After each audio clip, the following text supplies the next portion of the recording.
Chapter 46 is all about equality.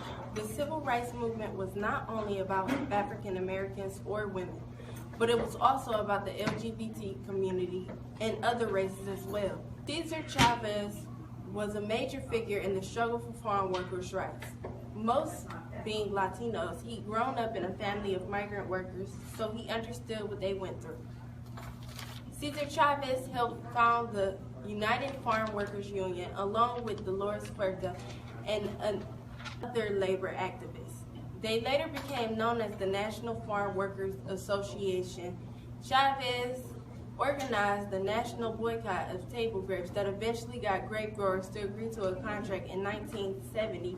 It granted migrant workers union recognition, higher wages, and benefits.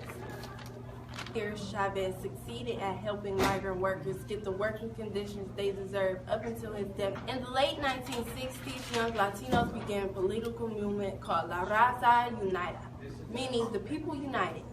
These activists fought for bilingual education. President Johnson signed the Bilingual Education Act, helping Latinos get education they deserved. They were still discriminated against.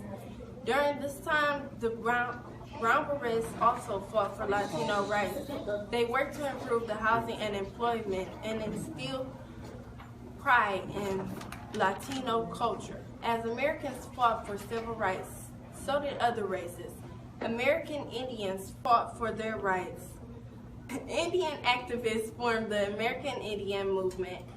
AIM tried time after time to receive the equal rights they demanded, funds for their cultural and educational centers. They demanded protection for Indian cultures and Indian control on reservations.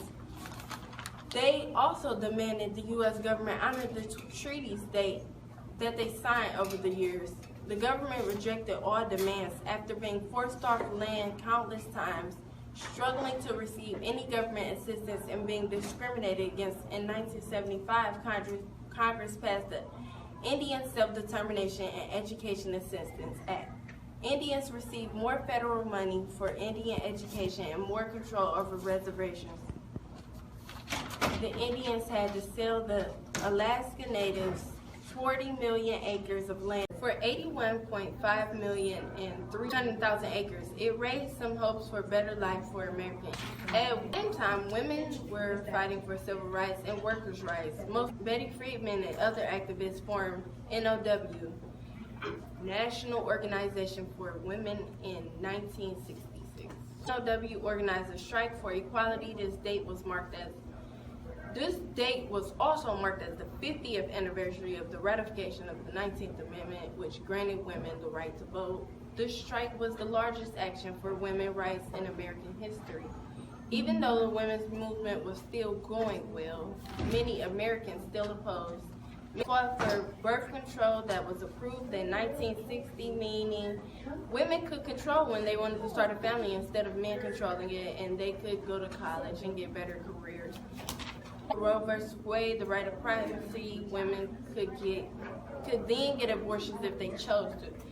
All of this brought up different factors like marital rape, and soon after was made illegal.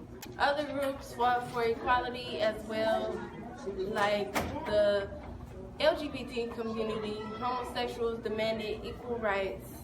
It was not until the Stonewall riots that the gay pride movement was visible. New York police raided a gay bar in Stonewall Inn. The customers fought back and started riots despite the anti-homosexuality laws. This was the start of the gay rights movement. In 1977, Harvey Milk was elected Board of Supervisors in San Francisco. He was the first openly gay candidate to win office. The civil rights movement was widespread in America from 1950s to 1970s. Every minority was fighting for equality.